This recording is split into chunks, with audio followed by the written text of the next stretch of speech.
Today we're going to be taking a look at this plant trellis. Don't mind the mess behind me. I had to rescue this plant from the construction workers who are currently running our water lines.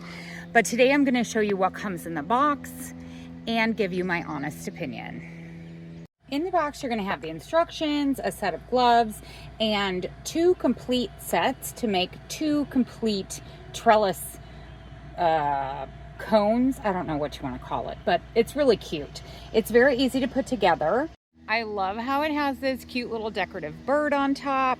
These were easy to put together. It does require a little bit of effort to connect to them, but once you get them connected, it goes together within like 5 minutes. The bottom stakes have stake ends, so they're like pointy, so you can push it into the ground. I love that this comes in a 2-pack. I'm gonna go find another plant that needs a trellis and put the other one up.